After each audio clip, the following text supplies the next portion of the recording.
बच्चों, आज हम किसी क्रिस्टल जालक में उत्पन्न दोषों के बारे में पढ़ेंगे। हम लोगों ने पिछली कक्षाओं में जब रेगुलर क्लासेस चल रही थी तो हम लोग देखा कि ठोसों में निविड़ संकुलन होता है। निविड़ संकुलन कहने का मतलब किसी भी क्रिस्टल जालक के कणों को इस प्रकार व्यवस्थित किया जाता है कि वो उपलब्ध स्थानों में से अधिक स्थानों को क्या कर सके, ग्रहण कर सके, मतलब कि कम से कम रिक्त स्थान छोड़े। तो इस प्रकार की व्यवस्था तभी हो सकती है जब हम उनका एक निश्चित व्यवस्था करें या निश्चित अरेंज करें। कहने का मतलब कि अवयवी कण एक निश्चित क्रम में व्यवस्थित हों। परंतु किसी ऐसे जिस क्रिस्टल की हम बात कर रहे हैं उसको आदर्श क्रिस्टल माना जाएगा, पर किसी भी चीज़ का आदर्श होना संभव नहीं है। उसमें किसी न किसी दोष की उत्पन्न होने की संभावनाएं होती हैं। तो हम उन्हीं दोषों के बारे में चर्चाएं करते हैं। आपके नोट्स में जितने दोष हैं बहुत इजी है, पर मैं आपको पूरे के पूरे दोषों के बारे में एक बार बता देता हूँ। रिटर्न में नहीं होगा, यहाँ पे नॉर्मली मैं समझाऊंगा, ठीक है। तो देखो, दोषों के उत्पन्न होने के रीजंस होते हैं। पहला है ताप। ताप क्या होता है? जैसे कि 0 डिग्री केल्विन है, 0 डिग्री केल्विन पर कोई भी क्रिस्टल पूर्णतः व्यवस्थित होता है।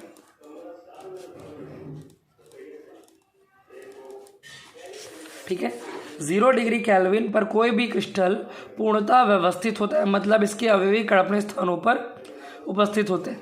पर जैसे ही आप अपना ताप 0 डिग्री केल्विन से क्या कर देते हैं, ज्यादा, तो इस कंडीशन में अनियमितताएं उत्पन्न होती है। किसकी अनियमितता उत्पन्न होती है? तो अवयवी कणों की। किसकी? कहने का मतलब कि किसी क्रिस्टल के अवयवी कण ताप बढ़ाने से अनियमित गति करने लगते हैं।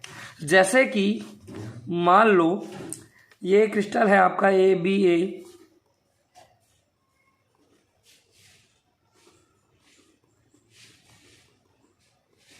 ठीक है। इसमें एक A और एक B अपने स्थान से अनियमित होकर इधर उधर चले जाते हैं, मान लो बाहर चले जाते हैं या ये स्थान छोड़ के यहाँ आ जाते हैं। तो कुल मिला के इनके स्थानों में अनियमितता आती है, या कह सकते हो अव्यवस्था आती है। तो उसकी वजह से दोष उत्पन्न होता है। तो पहला हम लोगों ने पढ़ा ताप। तो ताप क्या होता है? 0 डिग्री केल्विन पर कोई भी क्रिस्टल पूर्णतः व्यवस्थित होता है, जबकि ताप 0 डिग्री केल्विन से ऊपर बढ़ाने पर उसमें अनियमितताएं उत्पन्न होने लगती, जिससे अवयवी कण अव्यवस्थित हो जाते हैं। और दूसरा रीजन है हमारा अशुद्धि। तो देखिए, अशुद्धि क्या होगा? इसको हम डोपिंग बोलते हैं। जनरली किसी भी शुद्ध पर शुद्ध पदार्थ में कोई अशुद्धि मिला देने पर उसकी संगति में इसमें भी कुछ ना कुछ दोष उत्पन्न हो जाते हैं। उसी प्रकार से जब आप किसी क्रिस्टल में अशुद्धि मिलाते हैं, बाहर से किसी क्रिस्टल में क्या करते हैं आप, अशुद्धि मिलाते हैं, तो उस क्रिस्टल में उत्पन्न होते हैं दोष।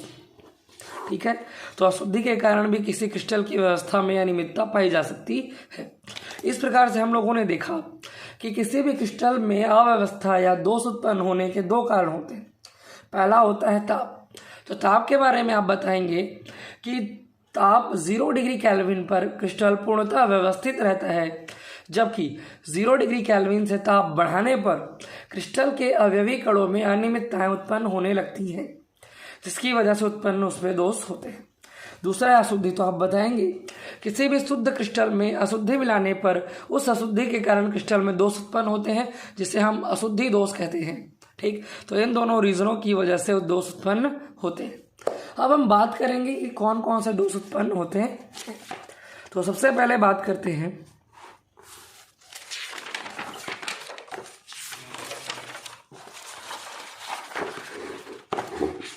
अब हम आते हैं दोषों के प्रकार में।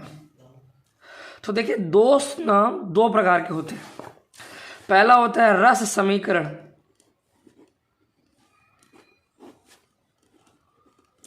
रस समीकरण दोष पहले, और एक होता है आपका अरस समीकरण दोष।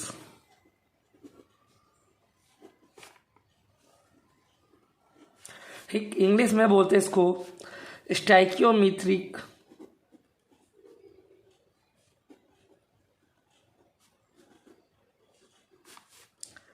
डिफेक्ट, इसको बोलते हैं नॉन स्टाइक्योमेट्रिक।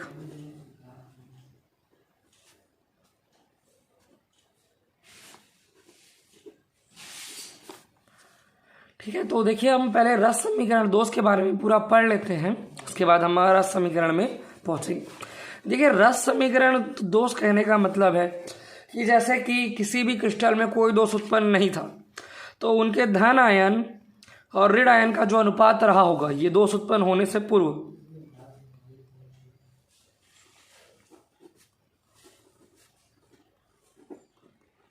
ठीक है, किसी भी क्रिस्टल में दोष उत्पन्न होने से पूर्व धन आयन एवं ऋण आयन का जो अनुपात रहा होगा, दोष उत्पन्न होने के बाद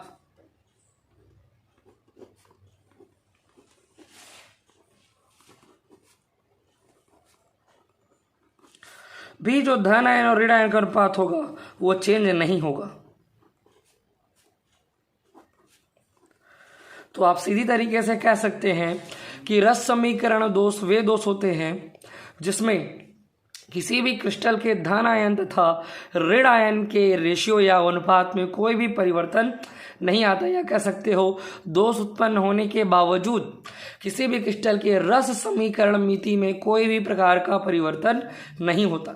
हम इनके बारे में जब आगे पढ़ेंगे तो हमको रस समीकरण दोष एकदम क्लियरली समझ में आने लगेंगे। देखिए रस समीकरण दोष के अंदर भी हम जाएंगे तो ये भी दो प्रकार के होते हैं। एक होता है बिंदु दोष और एक होता है आपका रेखीय दोष। तो बिंदु दोष कैसा होगा, तो देखिए बिंदु दोष की बात करेंगे, हमारे पास क्रिस्टल में बहुत सारे अवयवी कण होते हैं, तो किसी अगर एक अवयवी कण में कोई प्रकार का प्रॉब्लम होता है, ठीक है ना, एक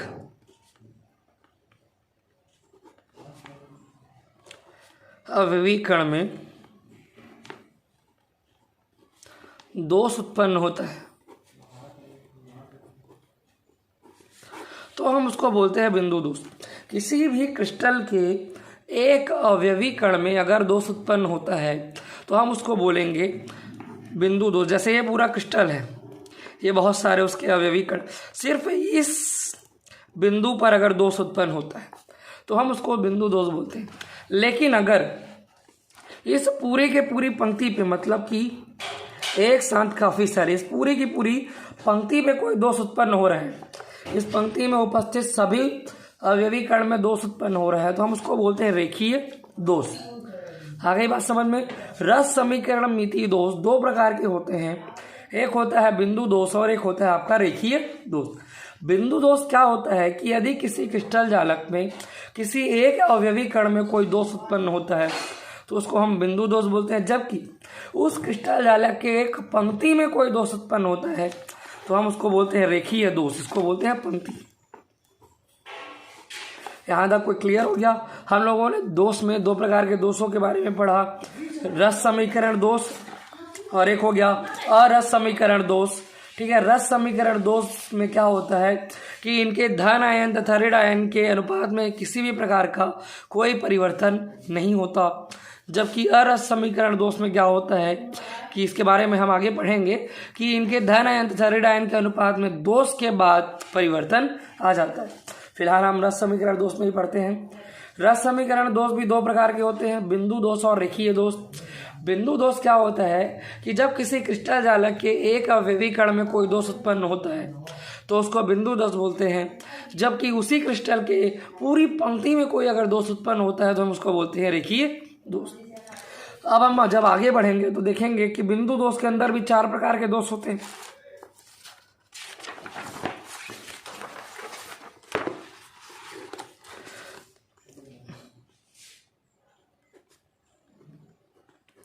बिंदु दोष चार प्रकार के होते हैं। पहला होता है इसका रिक्तिका, आराम से समझेंगे तो रिक्तिका क्या होता है देखिएगा। जैसे ये कोई कण है ए बी,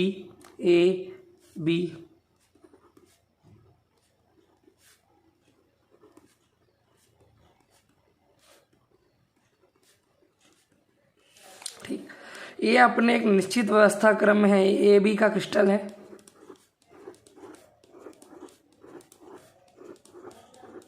तो रिक्तिका दोष में क्या होता है कि इस क्रिस्टल से कोई दो अवयवी कण अपना स्थान छोड़ के कहाँ चले जाएंगे, बाहर।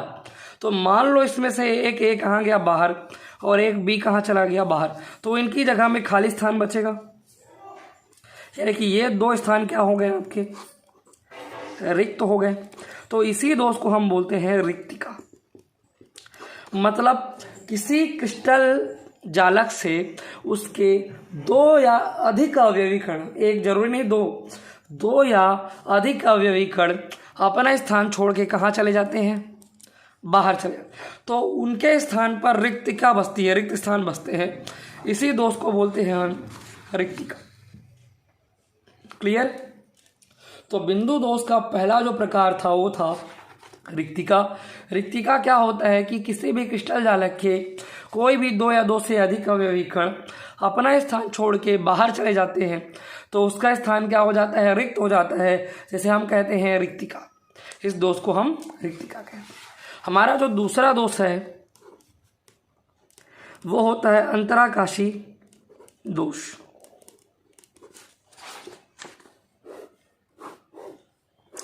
जैसे ये क्रिस्टल है,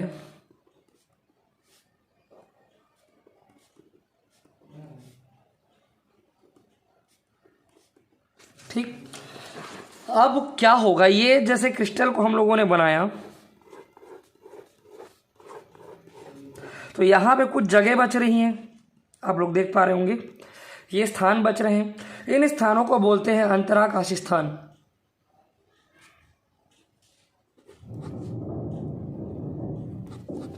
ठीक है, ये क्या कहलाएगा आपका, अंतराकाशी स्थान। अब इस अंतराकाशी स्थान में क्या होगा कि दो प्रकार से होगा, ये तो इन्हीं के कण यहाँ बीच में चले जाएंगे, या क्या होगा अंतराकाशी दोष में बाहर से अवयवी कण इनके अंतराकाशी स्थान में आकर ठहर जाते हैं। जैसे कि ये दो कण हैं जो बाहर से आए, ए बी, ठीक है ना, बाहर से कोई भी कण, अवयवी कण आकर इसी क्रिस्टल जालक के अंतराकाशी स्थान पर व्यवस्थित हो जाते हैं। तो हम इस प्रकार के दोष को बोलते हैं अंतराकाशी दोष। मीन्स आप इसको डिफाइन इस प्रकार से करोगे, जब किसी क्रिस्टल जालक के अंतराकाशी स्थान पर बाहर से कोई अवयवी कण आकर रुकते हैं या स्थान ले लेते हैं, तो हम इसको बोलते हैं अंतराकाशी दोष। ठीक है, क्या बोलोगे कि जब किसी क्रिस्टल जालक के अंतराकाशी स्थान पर कोई बाहर से अवयवी कण आते हैं और अपना स्थान ले लेते हैं उस अंतराकाशी स्थान पर, तो हम इस प्रकार के दोष को बोलते हैं अंतराकाशी दोष। ठीक है, ये जो दोनों दोषों हम लोगों ने पढ़ा, रिक्तिका और अंतराकाशी दोष, ये दोनों अनआयनिक व्यवस्था में होता है।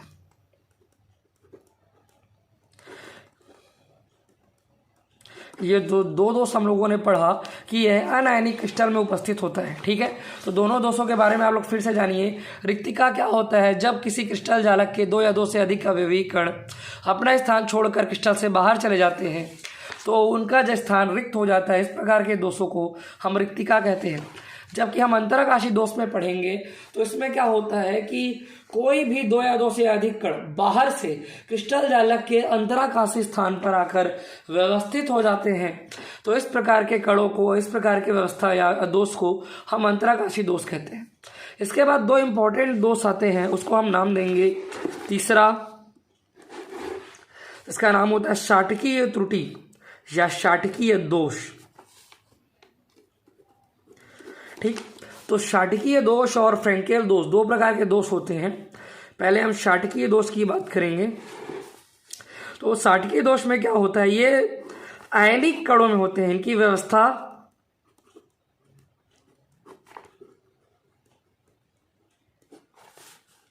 ठीक है। ये जो दोष होता है शाटकीय दोष, ये आयनिक क्रिस्टलों में उपस्थित होता है। अब इसमें क्या होगा क्या कि अगर आप लोगों ने एक NaCl की संरचना बनाई है, मान लो,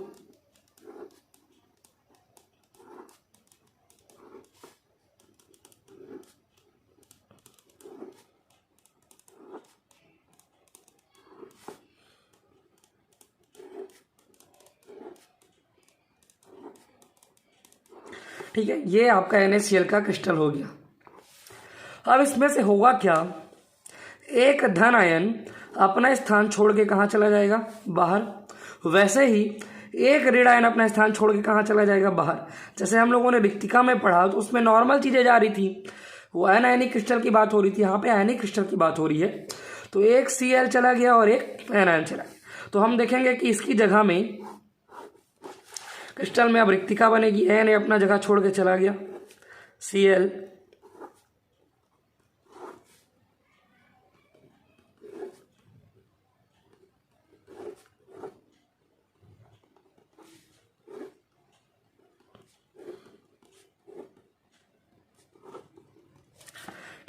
तो देखिए यहाँ से एक आपका Na गायब हुआ है और यहाँ से एक Cl गायब हुआ है। ठीक है, तो इसमें कुल मिला के देखेंगे आप तो इसको डिफाइन इस प्रकार से कर सकते हैं कि जब किसी आयनिक क्रिस्टल से एक धन आयन, जब किसी आयनिक क्रिस्टल से एक धन आयन और एक ऋण आयन दोनों अपना स्थान छोड़कर बाहर चले जाते हैं क्रिस्टल से, तो इस प्रकार उत्पन्न दोषों को हम शाटकीय दोष कहते हैं। इसमें क्या होगा, देखिए एक धन आयन एक ऋण आयन गया तो कुल मिला के द्रव्यमान में इसके कमी आएगी। तो द्रव्यमान में जब कमी आएगी तो घनत्व में भी कमी आएगा, क्योंकि हम लोगों ने पढ़ा है कि घनत्व बराबर होता है द्रव्यमान बटे आयतन। दूसरा, जब कण अपना स्थान छोड़ के जाएंगे तो स्थायित्व में भी कमी आएगी,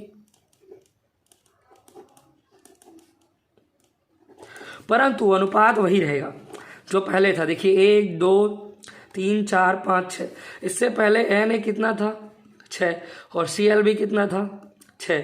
दोनों का रेशियो कितना आया था, 1/1। ठीक है, अब देखिएगा एक धन आयन चला गया एक ऋण आयन, तो क्रिस्टल की व्यवस्था में Na कितना हो गया होगा, 5, और ये भी कितना हो गया होगा, 5। जब आप इसका रेशियो निकालेंगे तो कितना आएगा, 1/1। ठीक है, तो पहले भी 1/1 आया था और अभी भी 1/1 है। तो ये रस समीकरण दोष को ही सेटिस्फाई कर रहा है कि धन आयन तथा ऋण आयन के अनुपात में भी किसी भी प्रकार का परिवर्तन नहीं आता। तो शाटकीय दोष में हम लोगों ने पढ़ा कि जब किसी आयनिक क्रिस्टल से एक धन आयन तथा एक ऋण आयन अपना स्थान छोड़कर बाहर चले जाते हैं क्रिस्टल से, तो इस प्रकार से उत्पन्न दोषों को शाटकीय दोष कहते हैं। इनमें क्या होता है, घनत्व में कमी आती है, दूसरा स्थायित्व में कमी आती है, तीसरा इसके धन आयन तथा ऋण आयन के अनुपात में किसी भी प्रकार का परिवर्तन नहीं होता। और इनका चौथा और लास्ट प्रकार है हमारा फ्रैंकेल दोष।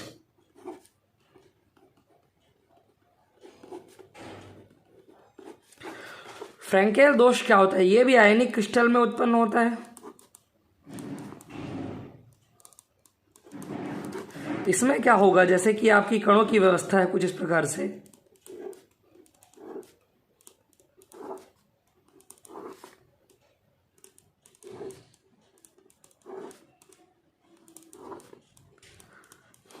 जैसे आपका NaCl का क्रिस्टल है, तो होगा क्या, इसमें से एक धन आयन अपना स्थान छोड़ के बाहर नहीं जाएगा, ये आ जाएगा आपके इस मध्य के स्थान पर, इसको जिसको हम अंतराकाशी स्थान कहते हैं। ठीक है, तो एक धन आयन अपना स्थान छोड़ के रिक्त स्थान में नहीं जाता, ये आ जाता है आपके अंतराकाश स्थान में। तो जो नया क्रिस्टल आपका बनेगा वो दोषपूर्ण इस प्रकार से होगा कि Na की जगह खाली हो जाएगी, Cl minus Na plus Cl minus Cl minus, और ये Na आ गया यहाँ पे। तो देखिए कि ये Na आ गया यहाँ पे, अंतराकाश स्थान पर आ गया। तो इस प्रकार के दोषों को क्या कहते हैं हम, फ्रैंकेल दोष। मीन्स कि जब किसी आयनिक क्रिस्टल में एक धन आयन अपना स्थान रिक्त करके किसी अंतराकाशी स्थान में चला जाता है, तो इस प्रकार के दोष को हम क्या बोलते हैं, फ्रैंकेल दोष। क्या बोलोगे कि जब किसी आयनिक क्रिस्टल में एक धन आयन अपने स्थान छोड़ के किसी अंतराकाशी स्थान में चला जाता है, तो इस प्रकार से उत्पन्न दोष को हम फ्रैंकेल दोष कहते हैं। अब इसमें देखिए धन आयन और ऋण आयन की संख्या तो वैसे भी बराबर होगी, क्योंकि कोई भी बाहर नहीं गया है। पहले भी Na 4 रहा होगा, 4:4, यहाँ पे भी 4:4 रहा होगा, मतलब अभी भी धन आयन तथा ऋण आयन की संख्या में कोई परिवर्तन नहीं आया है। दूसरा, जब कोई भी धन आयन कोई भी ऋण आयन बराबर है, मतलब बाहर नहीं गया है, तो घनत्व तो वही रहेगा, क्योंकि कोई भी जब बाहर नहीं गया है तो पहले का घनत्व जितना था उतना ही घनत्व अभी होगा। दूसरा, स्थायित्व में कमी आ जाएगी, क्योंकि कोई भी अवयवी कण जब इस अपना स्थान छोड़ता है तो वह क्रिस्टल स्टेबल नहीं रह पाता, स्थायित्व में क्या आएगी, कमी आएगी। तो इस प्रकार से फ्रेंकेल दोष क्या होता है कि फ्रेंकेल दोष में हम लोगों ने पढ़ा कि जब कोई भी धन आयन किसी आयनिक क्रिस्टल से अपना स्थान छोड़कर किसी अंतराकाशी स्थान में चला जाता है तो इस प्रकार से उत्पन्न दोषों को हम फ्रेंकेल दोष कहते हैं। इसमें उसके घनत्व में कोई परिवर्तन नहीं आता तथा उनके धन आयन एवं ऋण आयन के अनुपातों में बराबर रहता है, ठीक। लेकिन स्थायित्व में क्या आ जाती है, कमी। हम अरस समीकरण दोषों के बारे में कल चर्चा करेंगे।